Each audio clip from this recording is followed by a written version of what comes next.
Hey guys, what did I miss? I asked once Rissa and Destiny finally turned to face me. I was about to say something else, like a joke or something, but when I saw the tears trickling out of their eyes, I stopped. You two okay? But before either of them could say anything, I heard a crash from downstairs inside the manor, followed by an ungodly racket as someone came rocketing up the stairs. The next thing I knew, there was a girl in an old-timey dress with a long, braided ponytail flying through the air straight towards me. Oof! I groaned as the girl dove into me and wrapped her arms around my waist. Abigail? What the hell are you wearing? And why are you such... I tried to ask until I heard the muffled sobbing. Hey, why the hell is everyone crying? I turned to ask Destiny. She's been a nervous wreck since you disappeared, she answered with a sniffle. She beat Louis to our apartment when she saw the text. She almost broke the door down trying to wake us up. Oh, okay then. Abigail, can you let go of me now, please? I asked down at her, to which she just shook her head that was still buried firmly in the middle of my chest. She thought she lost her best friend, Destiny said as she walked up beside me and put her arms around my shoulders. We all thought we lost you there for a second, she added with a little hiccup. It pains me to say it, Huck suddenly spoke up, bringing my attention to his place on the balcony. But I have to admit I was beginning to worry we might not see you again, dear boy. Speaking of, how on earth did you get away? Ah, yeah, not my first kidnapping, Cap, I admitted with a sigh.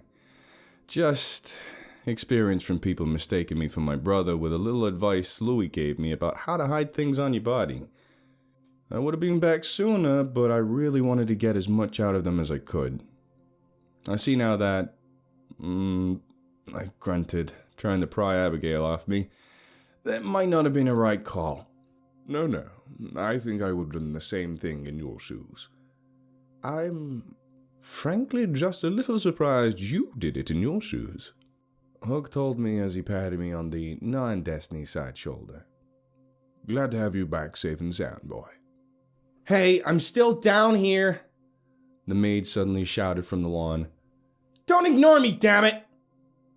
Oh, hey, sorry your little thing didn't work out like you hoped, I said down to her as I turned around.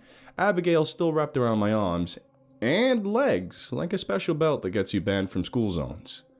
No hard feelings, right? I asked, waving her away as she turned one hell of a shade of red. If you think... Oh, wait, hold on to that thought. I cut her off before she could finish what she was trying to say as I turned to look Destiny dead in the eye. I fucking told you! I yelled, pointing over the balcony to where the maid was standing. I'm never going to hear the end of this, am I? She asked, my finger still aimed at the lawn. Not until the day I die, I answered, and I just barely caught it. This small change in her expression when I said that, even if I didn't understand what it was at the time.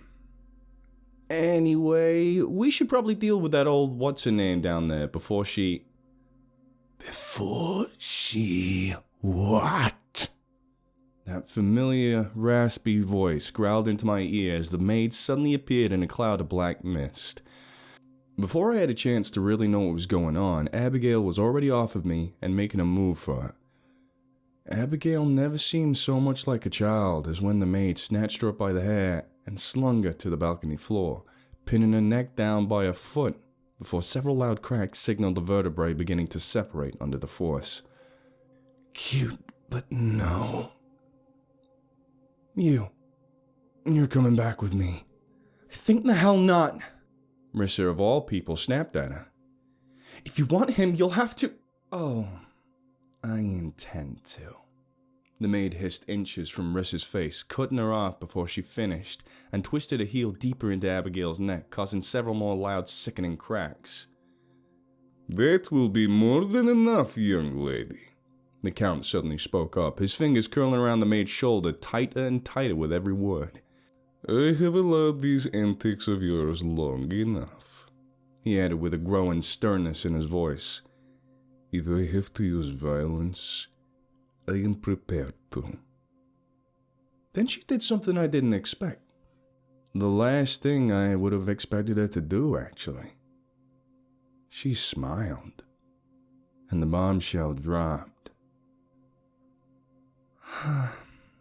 Threatening to hurt your own daughters now? She asked with a toothy grin.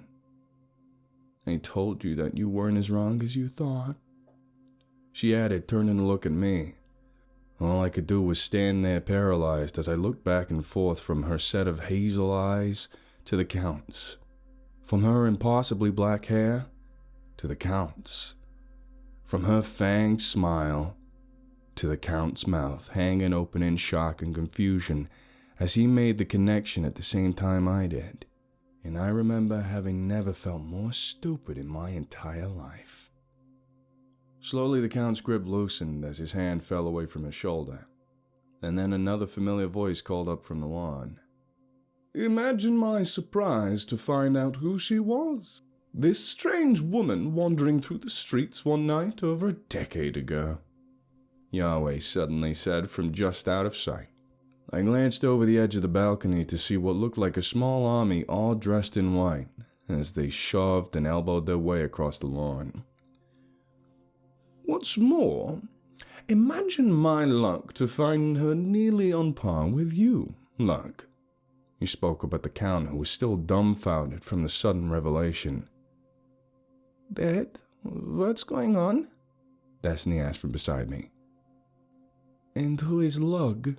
Prophecy added nervously.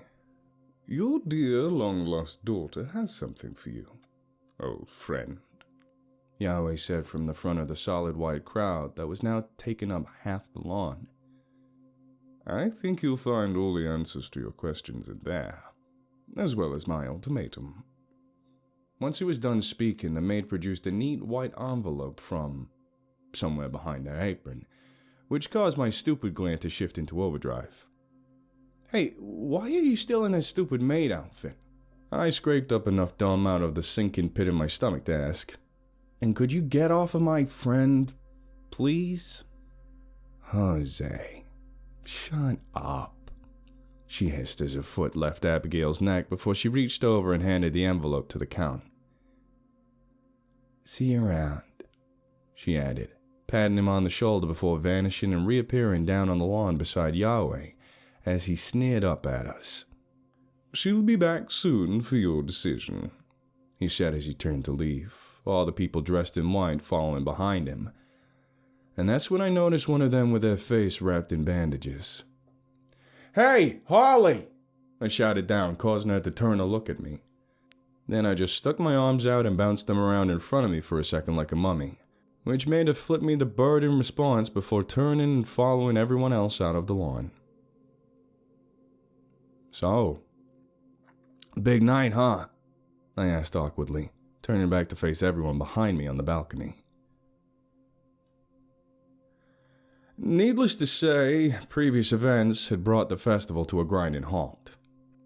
And I still don't know how he did it, but the Count managed to pull himself together just long enough to get the thing back on track for everyone before disappearing back into the mansion. I think we should probably go see how he's doing, I suggested to the small crowd gathered around me on the balcony. A few minutes later, we found him lurking in the lounge, slumped over in his favorite chair, the unopened letter dangling from his fingers. As we all walked in and gathered around him, he let the envelope slip and fall softly to the floor. Then, after a long pause, Destiny finally spoke up. So it is true? She asked him as he stared at the rug under his feet. Taking his time, he finally answered. Honestly, I do not know. However, there is something I have to tell you. He sighed, leaning back into the cushions of his chair.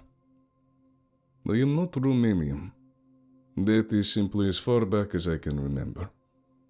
Where it was I came from originally, who I was before, I do not know for sure. Hey, didn't you say you had problems remembering stuff after so far back? I asked Destiny as she walked over to the Count and sat next to him on the arm of his chair.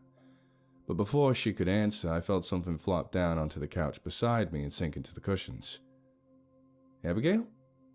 What? she asked as she crossed her legs and wiggled into place. You don't have to stand guard over me. I'm pretty safe in here already. So you don't need to be less than 3 inches away from me at all times. Yeah, I know. She mumbled as she checked over her shoulder to watch the door to the lounge. Be nice, Jose. She's been a bundle of nerves ever since you disappeared. We all have.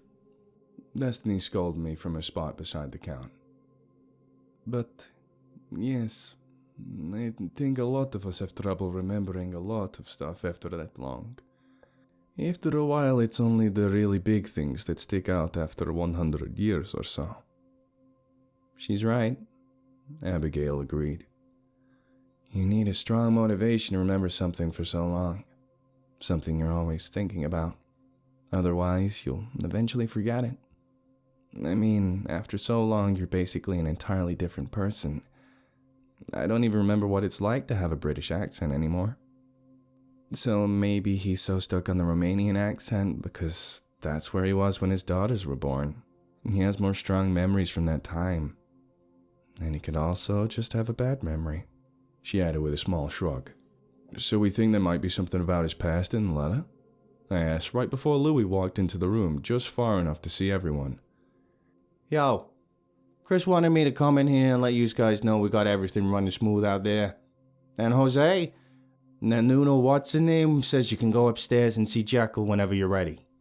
He told me as he stood beside the couch me and Abigail were sitting on. No kidding though? Thinking quick enough to send that text and leave your phone next to Jekyll like that so we go straight to him. Hell of a move. I didn't even get a chance to say anything before Abigail had already jumped off the couch and was running up to Louis whispering something to him. Oh, yeah, sure. I'll be right back, he said before leaving the room without another word. How's things going with you two? I pried as she sat back down beside me, but she just shrugged again before flicking a long braid over her shoulder. Ah, fair enough. Do you want me to open it for you? I heard Destiny ask from the other side of the room. I turned to see her pointing down at the still-sealed letter resting on the rug under the couch. He gave a soft nod before he answered. Perhaps that is best. Okay then, here goes, she said nervously to herself as she slowly tore open the envelope. As she was doing that, Louis came back in and handed something to Abigail, which she immediately turned and began trying to push into my hands. There was a plate full of those little sandwiches from the table in a cup. Here, eat some more, she insisted, pushing the plate closer and closer to me. I wasn't really hungry by then, but since I learned that arguing with Abigail tends to result in a sudden loss of consciousness, I decided to just take the food and keep things peaceful. So I took the plate and sat it in my lap, watching Destiny take the letter from the envelope and start to read it. Okay, there's a lot in here, several pages worth, she said as she flipped through the papers. Jesus, this guy goes on, she sighed to herself. Yeah, try having to sit and listen to that as a captive audience, I said back, already not excited about having to sit through more of his Kentucky Fried bullshit. How about just a rough idea what he says? I'm not really good at reading stuff out loud, she asked, taking a second look over at me. So I nodded and let her keep reading.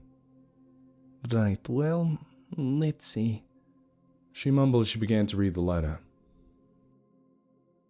When she was done, she slid the papers back into the envelope and sat it down on the table beside the chair before standing up off the arm of the couch's chair and dropping down onto the couch beside me. He was an old Celtic god, she finally let out with a heavy sigh. Huh? He used to be a god of the Celtic people. Way back, she explained to me. Oh my god, this is all so weird and complicated. How do I even... She groaned before continuing. It turns out Yahweh is the reason he's... like he is. The book, the one Louis and the rest of the guys found, and these instructions on it to make a god and make them kind of a vessel so this being could exist in our world. So Yahweh, traveled all the way to old Europe and tricked one of their old gods, my dad, into coming with him to this strange temple on the edge of a river, somewhere in the east near where Romania is now. He thinks it's why my dad was originally drawn back to that area later on. Anyway, Lug, his name was Lug, and he was like a god king to the Celts before Yahweh tricked him. But it didn't work exactly like it was supposed to. By the end, my dad wasn't supposed to have any of his old self left, except he did. So Yahweh ran when my dad realized what he tried to do, and my dad was left to figure out everything for himself after that. And apparently he ends up meeting a woman, and there were activities between them, and then they parted ways. Except the woman ended up getting pregnant. So yeah, he has a long-lost daughter, and I have a long-lost sibling. The Count had a daughter he didn't know about? I asked once she took a pause. I would never have thought. Well, I mean, that's just something I never imagined about him. Like, Jackal? Yeah, that seems like something he'd do. But your dad? It gets worse. She sighed, resting her face on her hands. You're never going to believe who the mother was. Or is. You remember who Harley said was a vassal of? The woman who showed up right before Yahweh that night. Of all the people Dad could have had a child with, he managed to knock up Athena, a literal goddess of war and strategy. She's one of the most powerful of all the old gods. Her, Poseidon, Hephaestus, they're the ones everyone knows to leave alone. And this maid of yours, she came from my dad and the goddess of war. And it sounds like she's got a real bone to pick with them. It turns out Athena basically abandoned her as a small child, left her to fend for herself thousands of years ago. And she hates Dad because she thinks he just walked out and left her alone with Athena. So now, old Colonel Assad has his own weapon of mass destruction who can show up out of nowhere and stomp his enemies out whenever he wants. And the only one, other than Fudo, who's stronger, is the Count. Basically, yeah. Okay. Then what's the ultimate... I started to ask, but was stopped when a celebrity in a shredded white lab coat came stumbling into the lounge. Holy shit, Frankentom? I mean, Krusenstein? God damn it. What are you doing here? I blurted out in the chaos of the moment. He groaned as he fell to the floor in front of us. I tried to get what was left in my building, and before I knew it, some bitch of a maid shows up out of nowhere and kicks the dog shit out of me. Next thing I know, I'm on the other side of town with my lunch all over the ground. Well, that answers one question of mine, I sighed as I watched him roll around on the carpet. Now why are you here? I'm helping with Jackal, he answered, finally coming to a rest on his back. Wait, what are you doing here? I thought you were dead. Thought or hoped? I asked down at him, kicking his hand away from my foot. Anyway, I continued, looking back up at Destiny, what's the ultimatum? Oh, right. He says my dad has to give up his status in the paranormal world and tell everyone that he endorses Yahweh to take his place. Otherwise, he's kinda vague about it, but he says there will be trouble. So I assume he means a lot of violence. After that, I had taken to pacing around the lounge, occasionally taking one of the tiny sandwiches Abigail kept shoving into my hands every few minutes, apparently under the impression I'd been starved whilst I was held captive.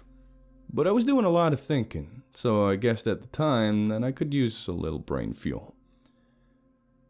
A while later, the soft rumble of the festival outside began to die down as guests started to leave for the night. Once the last few were gone, Louie, Chris, Johnny, and Madison joined us in the lounge so they could get caught up on what was happening. Then, after they were all in the loop, we started to make a plan, because... So you're not going to do it, right? Destiny finally asked the Count, who was still slumped over in his chair, having barely moved the entire time. It is not so simple, he sighed. If it were just him and his followers, it would be different. But I cannot take any action if she were to be involved herself.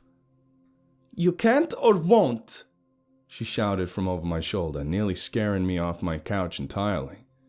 Jesus, you scared the shit out of me.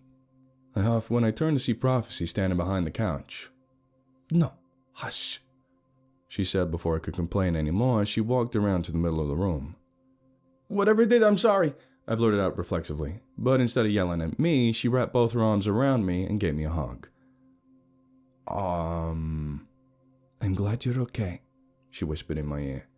I thought Destiny was going to have a meltdown if you didn't show back up soon.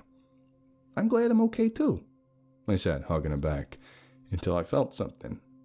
Someone tugging on my shirt, which turned out to be Abigail trying to push the plate back into my hand.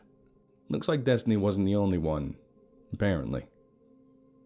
Now about you, Prophecy huffed as she turned back to the Count. You know you need to handle this. You know it's the right thing to do. Calm down, Destiny told her from the couch. We both know he couldn't even do it if he wanted to, she tried to explain. What's that supposed to mean? I asked, finally taking the plate from Abigail and sitting back down beside her. She means he's sensitive when it comes to us.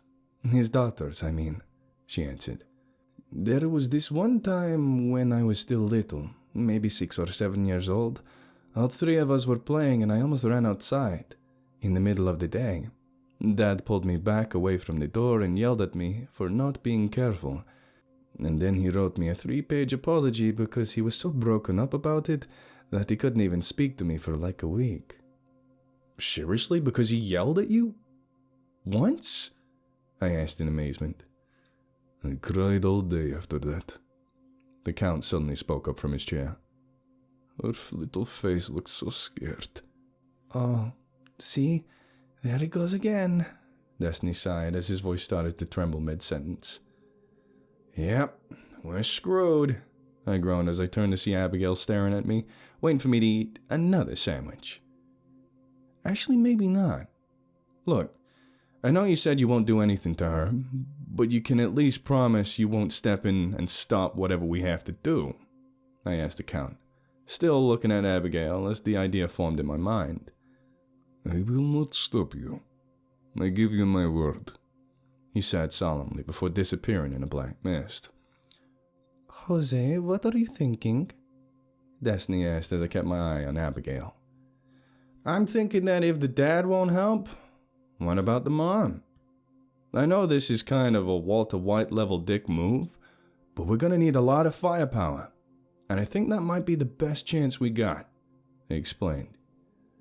And I'll bet money she knows exactly where to find her, I added, pointing at Abigail.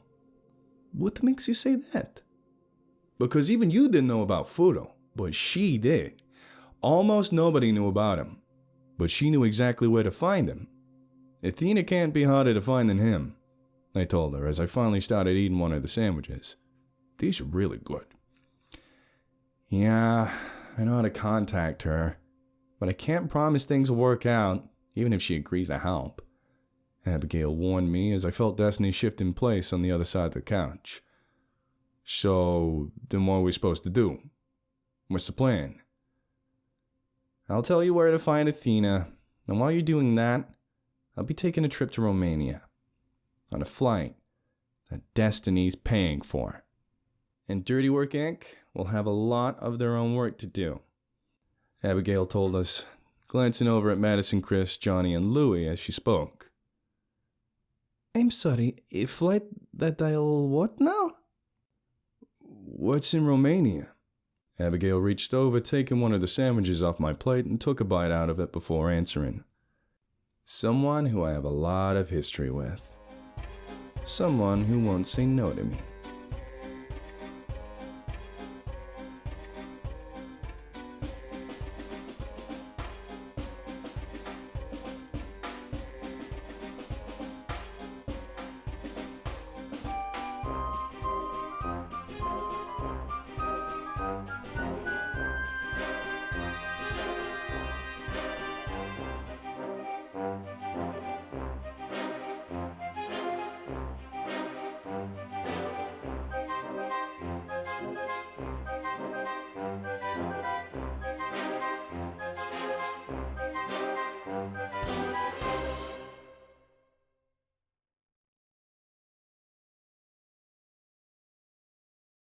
Help support the author on Patreon.